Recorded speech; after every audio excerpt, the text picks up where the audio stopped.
So last week in episode 25 of our 10-minute property tips, I spoke about expropriation and the why.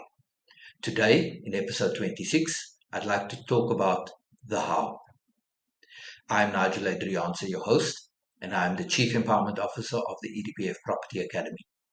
So let's dive straight in. So let's talk about the government's role in redressing past injustices. The South African government has a constitutional mandate to enact land reform. The Expropriation Act strengthens this mandate by number one, allowing for the expropriation of land that is underutilized or abandoned. Number two, ensuring compensation where appropriate, balancing public interest with private rights. And number three, using land for housing projects, agriculture, and infrastructure development that benefits the public. So let's dispel some of the myths around expropriation.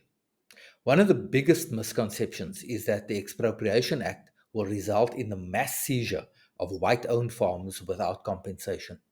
This fear is largely irrational because number one, the Act applies to all landowners, not just white farmers. Number two, land reform is aimed at ensuring economic parity, not punitive redistribution. Compensation mechanisms are in place to ensure fairness. So, who will benefit? Communities dispossessed of land, and emerging farmers and entrepreneurs. So what you need to know is that there are safeguards in place. The Act prohibits arbitrary expropriation. All actions must align with the constitutional provisions. Compensation is determined based on principles of justice and equity. There are certain economic considerations, of course. The Act aims to promote economic growth by enabling broader participation in land ownership. Clear guidelines are established to prevent uncertainty in property markets. Let's discuss why this Act affects everyone. Contrary to popular belief, the Expropriation Act does not only affect farmers. It impacts all South Africans as land reform influences 1. Urban housing development for low-income families. 2. Infrastructure expansion to create job opportunities. And number 3. Economic growth by ensuring productive land use. Let's talk about which types of land will be expropriated. The government will prioritize expropriation of abandoned land that is not being used. 2. Underutilized land held for speculative purposes. 3. Environmentally hazardous land that poses health risks to surrounding communities. And 4. Land required for public infrastructure such as roads, hospitals, and schools. Okay, now let's discuss the circumstances under which land will be expropriated. Contrary again to popular belief, zero compensation is not a blanket policy. It is only applicable in specific cases, such as abandoned land with no economic use, land acquired illegally or through discriminatory practices, state owned land occupied without permission, unused land for speculative purposes while millions remain landless. This ensures that land reform is conducted in a way that prioritizes fairness and social benefit over profit driven motives. Next up, the process of expropriation. First of all, the investigation. Authorities will assess the land's suitability for expropriation. Then, notice of intention. Landowners are informed and given an opportunity to engage in discussions. Next up, consultation. Stakeholders discuss the terms and conditions of expropriation. Number 4, determination and the offer. Proposing compensation based on market value and other factors. And finally, expropriation notice, officially declaring the expropriation and transferring ownership. Take note that this is a long and arduous process, not just as some would believe or have you believe that arbitrarily the government will take away the land. This is a process that has been set by law, and the government has to follow this process. Okay, now let's talk about the big one.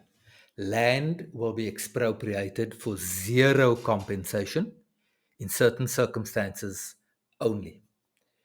Those circumstances which allow for land to be expropriated without financial compensation include abandoned land that is not in productive use, state subsidized land acquired through government grants for profit motives, speculative holdings where landowners refuse to develop or sell, and finally, land acquired through corrupt means during apartheid.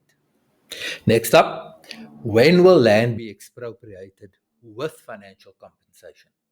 In most cases, landowners will receive fair compensation based on market value of the land, investment history, and improvements made to the property, but at the same time, balancing it with public benefit considerations, ensuring fairness. Now, you've heard me talk about Ubuntu earlier. So let's talk about Ubuntu and land reform. The concept of Ubuntu, humanity, and interconnectedness played a critical role in South Africa's peaceful transformation from apartheid. Instead of violent retaliation, the spirit of reconciliation enabled a legal, structured approach to land reform rather than chaotic seizures, protection of minority rights while advancing economic justice, and a foundation for sustainable long-term national unity. To create a stable and prosperous South Africa, land reform must reflect the country's demographics. Equitable access to land fosters entrepreneurship and food security. A balanced approach prevents economic collapse while achieving justice. In conclusion, the Expropriation Act is a necessary legal framework to correct historical injustices while safeguarding property rights. It is essential to ensure justice for the dispossessed majority, sustainable economic growth, and fair and structured land distribution. It is not an attack on any racial group, but rather an attempt to build an inclusive, prosperous South Africa for all. Thank you again for watching this tip 26 of the 10-minute property tips. And until next time, this is Nigel Adrianse signing off for the EDPF Property Academy. Thank you for watching. If you found this information useful, don't forget to like, share, and subscribe to our channel for more insights on property investment. Thank you for being part of the EDPF Academy #1 million title deeds project. We hope you will continue your journey to property ownership with us by registering for our Academy course at www.edpfacademy.app or visit our main site at www.edpf.co.za for more information about the Enterprise Development Property Fund.